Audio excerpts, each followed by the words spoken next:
I'm going to show you how to use the Adobe Scan and PDF Expert apps to allow a student to scan a worksheet and then be able to type into it or to have the text read aloud to them.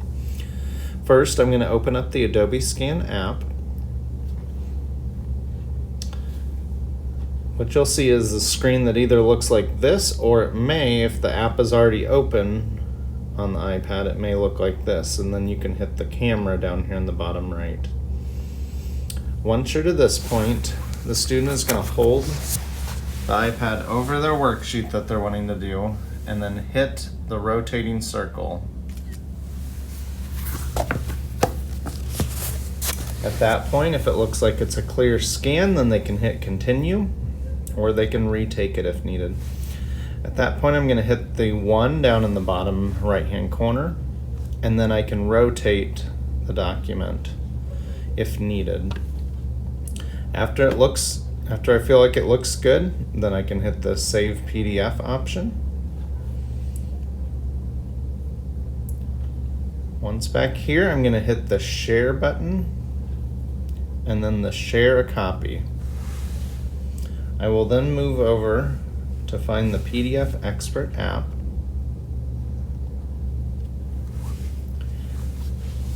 And then it's going to move that document from the Adobe Scan app over to the PDF Expert app. At this point, I can then use the text box right here to click on it, and then I can type into this document.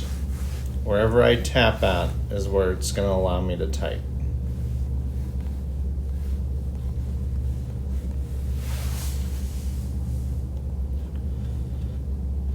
Another option that I have is if I turn that off and I highlight this, I can hit the Speak option.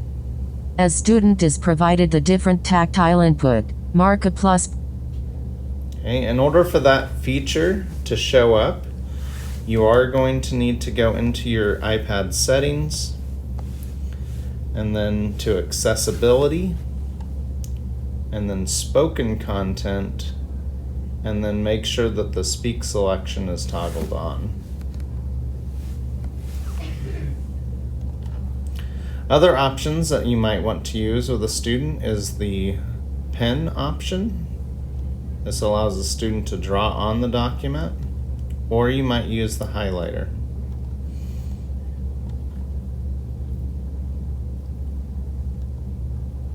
Okay, there's also shapes.